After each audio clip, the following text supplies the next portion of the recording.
Salut à toutes et à tous et bienvenue pour cette nouvelle critique à l'arrache où nous allons parler de Chez nous, réalisé par Lucas Belvaux. Avec dans les rôles principaux, et là je vais regarder ma fiche parce qu'il y en a un peu trop et je vais avoir du mal à retenir, on a André Dussolier, Guillaume Gouilly, Catherine Jacob, Anne Marivin, qui était dans Bienvenue chez les Ch'tis, si je dis pas de conneries, à chaque fois qu'il y a un truc avec le Nord, elle est dedans. Et comme personnage principal, Émilie Dequette. Alors, vous commencez à me connaître, hein, je ne suis pas encarté dans telle partie ou quoi, hein, mais j'ai une certaine réticence pour le FN. Ah alors, là c'est mes chouchous. Cette bande de bâtards. Oui, je viens de dire bâtard, mais bon, je vais pas vexer les pro FN, ils viennent pas sur ma chaîne. Si ce n'est pour m'insulter, justement, sur quelques vidéos que j'ai faites. Comme cette petite vidéo que je vais mettre là quelque part, parce que l'affiche je sais jamais où est-ce qu'elle apparaît. Ma petite vidéo sur la première vidéo de Philippot, hein, parce que c'était rigolo. Hein. Et donc voilà, j'y suis allé de bon cœur hein, voir ce film. Hein. Je me suis dit, allez, ça les a bien vénères, rien que pour leur casser les couilles, et ben j'aurais fait ma part du marché en allant voir ce film. Résultat des courses. Bon, déjà la petite histoire, faut savoir que, parce que je raconte même pas l'histoire, c'est une infirmière de Hénard, une ville du 62. Je suis du Pas-de-Calais, mais je connais pas toutes les villes, hein, donc, enfin Nord Pas-de-Calais exactement. Et donc du coup je connais pas toutes les villes, mais je crois que c'est Hénard, pas loin de Lens apparemment. Et donc c'est une infirmière qui est prise par le parti FN, hein, on va l'appeler, c'est le NRP, mais clairement c'est le FN. Hein. Ils ont changé les noms histoire de ne pas pouvoir être attaqués en justice pour diffamation ou ce genre de choses, mais c'est le FN pour se présenter aux élections municipales, pour être maire. Donc elle est embarquée là-dedans, tout ça, et donc du coup tu la suis de son statut d'infirmière à devenue tête de liste des municipales dans sa ville. Alors le film est important, enfin disons que moi il m'a révolté, parce qu'à chaque fois que je voyais des trucs, je disais putain, j'avais envie de péter mon siège en me disant mais va niquer ta race Marine Le Pen, mais va niquer bien ta race, bien profond. Et là le point c'est pour lui mettre un gros fil dans son cul. Catherine Jacob a les mimiques, elle a pris les mimiques de Marine Le Pen dans ses discours, dans les mots qu'elle utilise, dans la manière dont elle les utilise, dans la manière dont elle les prononce. T'es là, tu dis oh putain, j'ai Marine Le Pen en face de moi sur grand écran. T'imagines un peu, hein, l'angoisse, comment t'es pas bien. Et donc c'est révoltant parce que tu retrouves des choses que tu détestes à la base. Mais le film n'est pas parfait, voilà. Le film est pas mal, mais c'est pas complètement ouf. Il y a même des grosses ficelles. Hein. En fait, voilà, le message est bon. Le message il est là. On t'explique bien ce que c'est le FN, on t'explique bien ce que c'est la propagande sur Internet, les discours mensongers, l'enfumage en te disant non, on n'est plus raciste. Hein. Ouais, vous avez vu, on dit plus bougnoul, hein. Maintenant on le dit une fois tous les 2 mois, donc du coup ça veut dire qu'on n'est plus raciste. Ce genre de choses. Et on te montre bien justement que oui, alors surtout il faut pas que tel groupuscule soit affilié à nous, essaye de les faire taire un petit peu parce que sinon les gens vont se rendre compte qu'on est des putains de gros fachos nazis. Donc voilà, là il y a ce côté là où on te montre bien la mécanique du FN pour bien te lobotomiser le cerveau. D'ailleurs il y avait une très bonne blague que j'ai appréciée, c'est pas une blague, enfin c'est peut-être pas volontaire, enfin bien sûr à mon avis c'est volontaire, mais il y a un moment où l'infirmière, donc Émilie Dequette, s'engueule, enfin elle parle à André Dussolier, elle dit oh je l'ai envoyé chez mon patient là parce qu'il m'a saoulé. Et puis elle dit, et puis André Dussolier qui dit mais vous savez, enfin mais tu sais, parce qu'il la tutoie, mais tu sais, il faut que tu fasses attention parce que ces patients-là, ce ne sont plus que des patients, ce sont aussi des électeurs. Et là, tu lui dit, oh, de toute façon, il votera pas pour nous. C'est un pochetron analphabète. J'ai obligatoirement rigolé à ce moment-là, parce que de toute manière, bien sûr qu'on sait que y a pas mal d'électeurs FN qui sont des gros pochetrons qui touchent le RSA, mais qui gueulent sur les gens qui le touchent. Hein. La logique du FN. Aïe, je me suis fait mal. La logique du FN. Donc, On a ces gens-là qui sont en train de cracher, on les a, ces pochetrons analphabètes qui votent pour ces gens-là, parce qu'ils savent même pas ce qu'on leur propose, tout ce qu'ils ont compris c'est les Arabes c'est de la merde, on a ce discours-là, et même André Dussolet dit, oui mais tu sais, même si c'est des abrutis, c'est des électeurs, il faut ramener tout le monde chez nous, même les abrutis, donc voilà, clairement, hein. Mais il n'a pas à s'en faire, hein, les abrutis ils sont déjà. Et d'ailleurs, il y a même un meeting, il y a un mec il louche et tout, on dirait un putain de consanguin. J'ai le droit de faire les blagues sur les consanguins, je suis du Nord-Pas-de-Calais, hein. Et en plus je suis blond aux yeux bleus, hein. Donc moi j'ai toutes les cartes, je peux faire ce que je veux. Et donc du coup, on a ce mec qui louche là, un peu consanguin et qui fait « On est chez nous !» Enfin, tu l'entends pas dire ça comme ça, hein, mais à mon avis c'est la voix qu'il devait avoir. Donc le figurant là, on le voit dans la bande-annonce d'ailleurs, donc ce figurant là, GG, parce qu'ils l'ont super bien choisi. Désolé si je me fous un peu de ta gueule, cher figurant, mais enfin, t'as été pris pour ça aussi à la base, donc... Mais voilà, au moins tu sers le propos du film, c'est cool. Mais voilà, il y a un gros problème de scénario, clairement. Déjà, tu sais pas, la meuf à la base, son père est communiste, et tu sais pas comment elle bascule elle se dit de gauche, hein, elle le dit clairement qu'elle est de gauche, et qu'André Dussolet est plutôt de droite, machin, et puis bon, elle lui explique non, moi je suis pour la France, ni de droite ni de gauche, machin. Et donc du coup, tu te demandes comment une fille, enfin une femme, mais je veux dire quand elle était enfant, comment elle a pu passer de communisme au côté obscur, hein, finalement, alors que son père pendant 30 ans, il était communiste, il a milité, il était à la CGT, tout ça. Donc, tu comprends pas comment elle a basculé. Tu sais, et moi je trouve que ce serait intéressant de voir ça.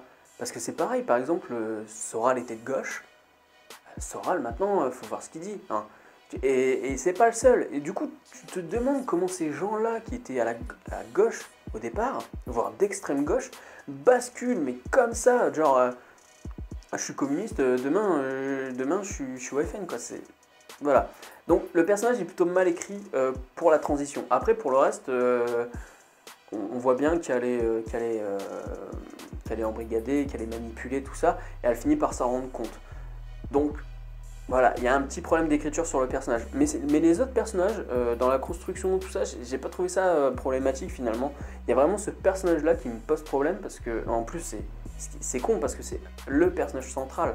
Donc je me suis dit, merde, c'est bizarre, il y a des trucs qui coincent là. Rien que ce basculement, ça me pose déjà trop de problèmes. Tout le long, j'étais en train de me dire, mais attends meuf, t'es à son meeting, elle parle islam. Et en plus, on l'a vu précédemment aller ausculter une femme, enfin pas ausculter, mais s'occuper d'une femme musulmane. Et donc quoi, mais ça te dérange pas là le discours que t'entends? En plus c'est au début, donc elle peut se retirer assez vite. Mais non, elle reste et puis elle chante la Marseillaise et tu te dis mais pourquoi? Pourquoi d'un coup le fait qu'on te parle d'islam comme ça te fait pas tilt? Et puis pareil, attends, la dernière scène, je suis désolé mais c'est trop gros, c'est pas possible. Parce qu'il y a un moment dans le film où le mec de Emily Dequesne, désolé j'ai oublié les noms des personnages, mais il a pris des photos et tout en chopant des Roms sans doute, enfin des immigrés en tout cas, qui essayaient de choper du cuivre et tout dans une usine désaffectée. Et donc du coup il a pris des photos avec la matraque pour dire ouais on va leur mettre des coups dans la gueule. Et à la fin du film ils se prennent en photo au stade Bollaert.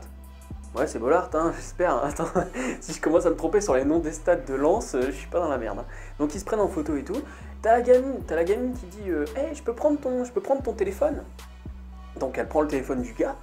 Et puis, ah maman, regarde les photos et tout, puis c'est les photos dans le stade, et d'un coup, pouf, tu t'y attends évidemment, mais c'est pas possible, hein, normalement dans la vraie vie, elle passe, donc t'as les photos du stade, et juste derrière, t'as les photos d'il y a quelques mois quand même, de plusieurs mois, avec les matraques, les immigrés et tout, et tu te dis, mais non, c'est pas possible. Déjà, s'il avait les photos juste derrière, il aurait jamais filé son portable à la gamine. Et en plus de ça, tu vas pas me dire qu'il a pas fait de photos depuis avec son téléphone portable. Si le gars il s'amuse à faire 50 selfies au stade, ça veut dire que derrière, des photos doit y en avoir entre ce moment-là de l'histoire et la fin de l'histoire. J'ai trouvé ça trop gros, je me suis dit arrêtez les gars, sérieux, vous foutez de notre gueule là. C'est qui ce scénariste qui s'est dit ouais ça passe, t'inquiète. Non, c'est pas possible. Non, ça me fait rire, mais en fait, ça me fait rire parce que c'est des grosses ficelles qui ne fonctionnent pas dans la vie réelle. Mais en même temps, je prends ça à la rigolade parce que d'un autre côté, le film est important, quoi. Le film est important tout en étant maladroit. En plus, en pleine année électorale, moi, il faut savoir que moi, les années électorales, hein, que ce soit régionale, municipale, présidentielle et tout, je suis au taquet. Hein. Les messages, les OAX, tout ça, je passe mes journées sur Internet. Et je me suis calmé parce que je perds mon temps, clairement. De toute façon, c'est des imbéciles. Qu'est-ce que tu veux faire comprendre à un putain de primate comment parler? C'est pas possible. Et donc voilà, le film est sympa, mais voilà, il manque de substance. Enfin, c'est pas qu'il manque de substance, il en a beaucoup justement de la substance, c'est juste qu'il sait pas l'utiliser à bon escient. Et je pensais à un film tout le long de ce film, je pensais à un Français. Un Français, par exemple, c'est un film qu'il faut vraiment que vous voyez, par exemple, que je trouve beaucoup mieux écrit que chez nous. Chez nous fait son travail, hein, je dis pas le contraire, hein, c'est juste qu'il est très maladroit sur son personnage et quelques grosses ficelles, quoi. Mais voilà, franchement c'est sûr que c'est pas pour tout le monde, tu vois, mais je trouve que c'est intéressant parce que c'est un sujet de société, ça tombe en plein dans les élections, ça tombe en plein dans les refus d'aller aux convocations judiciaires de Marine Le Pen, par exemple. Et puis ça tombe en plein dans les grosses magouilles. Hein, et les grosses magouilles, on te les montre bien dans ce film. Pas exactement les magouilles que tu as là, hein, mais des magouilles qui existent vraiment, mais dont on ne parle jamais. Parce que quand tu as Philippe Hippo à BFM, tu lui laisses raconter ses conneries, et puis jamais tu ne le réfutes, hein, parce que t'es sur BFM, faut savoir que c'est des putains de suceurs. Hein, en fait, BFM TV, c'est l'équivalent de la Fox chez nous. En moins trash, évidemment, hein, mais ça reste comme dégueulasse. Donc voilà, avant de m'énerver et de partir sur autre chose que le film, qu'est-ce qu'il faut retenir? Un film qui t'énerve, et peu importe ton bord politique, si t'es du FN, ça t'énervera parce que tu seras pas d'accord avec ce qu'il raconte, et si t'es pas FN, tu seras vénère parce que quand t'entends le discours, c'est pas possible. Hein. Bien qu'il y ait quand même des gens de droite qui seraient d'accord avec certains propos qu'on entend. Après, ce que j'ai pas dit aussi, c'est que c'est nuancé. C'est-à-dire que c'est pas genre... ah, ils sont tous méchants, bien que ça manque de militants finalement qui sont pas là pour la haine de l'étranger, mais plutôt parce que y a des problèmes financiers, il y a des problèmes... Ça tourne quand même autour du phénomène identitaire, alors qu'au FN, il y a de moins en moins que ça finalement. Avant c'était très porté sur l'identitaire, et maintenant il y a de plus en plus de gens qui sont pas nécessairement sur ce bord-là, qui vont voter ça. Je les comprends pas, hein, mais bon, il y en a. Donc j'ai trouvé ça dommage. Mais c'est quand même nuancé dans le sens où, par exemple, on t'explique bien que, chez les rebeux, t'as encore ce côté non, mon mari veut pas qu'on parle de sexe, le gynécologue maintenant c'est un homme, donc du coup il veut pas y aller. Ça existe, donc c'est pas un mal de l'avoir dit quand même. Et ça sert le propos de vous avez vu, il respecte pas les lois de la République, machin. Donc, ouais, ok, il y a quelques nuances, mais c'est vrai que le film, quand tu y repenses, ça se focalise beaucoup sur le problème identitaire, et ça te montre que le côté identitaire du FN, ce qui est dommage parce que de plus en plus, avec toutes les conneries qui viennent te raconter, il y a des gens qui pensent que le FN n'est pas raciste. C'est complètement ouf de se dire qu'il n'est pas raciste, alors que tout le discours c'est islam, islam, islam, islam, anti-islam, machin. Tu te dis putain, c'est pas possible, les gens réveillez-vous. Et le pire c'est qu'ils disent oh non, c'est les médias qui racontent des conneries. Mais non, c'est pas les médias qui racontent des conneries, tu vois bien que ton mec dans les médias raconte ces conneries-là. C'est pas le journaliste qui réitère les propos, c'est les propos du mec en face, là, en direct, qui te parle, clairement. Bon voilà, ça me vénère. Je savais que la vidéo allait durer longtemps et que j'allais plus parler de politique que du film en lui-même. Mais voilà, ça prouve ce que j'avance, c'est que ce film, quand t'en sors, t'es vénère. Voilà, t'as envie d'en bouffer du putain de militant là, à la con qui réfléchit pas là. Putain. Donc voilà. Je vais me calmer. Je vais me calmer. Je sais même pas combien de temps la vidéo va durer. Donc voilà, c'est un film qui est maladroit, mais qui fait son taf. Mais qui a quand même des grosses maladresses de scénario et de... Voilà. C'est un film pas mal, voilà. C'est un film moyen, mais c'est un film qui est utile dans les temps qui courent. Voilà, c'est tout. Je vais m'arrêter là avant de me vénérer encore une fois. Et puis ben, je vous dis à la prochaine. Salut.